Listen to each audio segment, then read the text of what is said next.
Nobody talks about the people actually running the world right now. We obsess over boomer politics.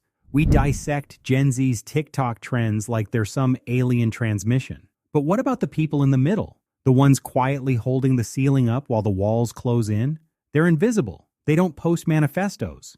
They don't protest in the streets. They just show up. The Gen X didn't just grow up. They became the sandwich generation. And right now, that sandwich is getting crushed. This is the psychology of Gen X, a generation who grew up in silence. It's 6:45 p.m. on a Tuesday. You're sitting in a 2019 SUV in your driveway. The engine is off. You haven't opened the door yet. You can't.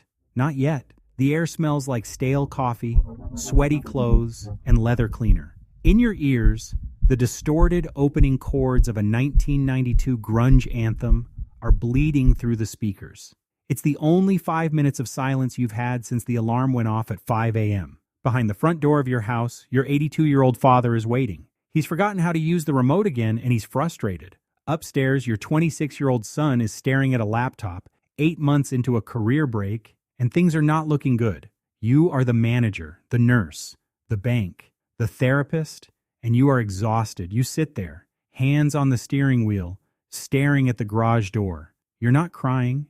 You're just waiting for the energy to move. Gen X was forged in a very specific kind of fire. You were the first generation of Latchkey kids. You came home to an empty house while your parents worked. No smartphone to call for help. No GPS to find your way home. Psychologists call this a high contingency environment. In plain English, it means if you messed up, nobody was coming to save you. If you lost your key, you sat on the porch until dark. If you cut your knee, you found the Band-Aids yourself. You learned defensive pessimism. You expected things to go wrong, so you prepared for the worst. In psychometric testing, Gen X still scores higher on self-control and persistence than any other group. You were taught that figuring it out was the only way to survive. You learned that silence wasn't loneliness. It was a sign of competence. But that competence has become a trap. Studies show that Gen X workers report the highest levels of burnout in the workforce. 42% of you feel chronically overwhelmed. 1 in 3 Gen Xers is still providing a financial lifeline to adult children who are jobless or struggling. At the same time, you're clocking an average of 21 hours a week caregiving for elderly parents. That's a part-time job on top of a full-time career. You're the generation that handles everything, so everyone expects you to handle everything.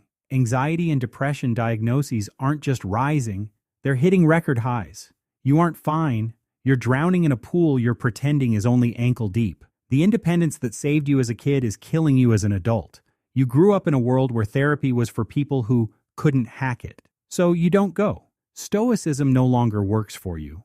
You think that if you admit you're struggling, the whole structure, the parents, the kids, the mortgage, will come crashing down. So you keep the silence. You keep the burnout. You are the resilient core of a world that forgets to check in on you because you look like you have it under control. But a bridge that carries everyone else's weight eventually cracks if the foundations aren't maintained.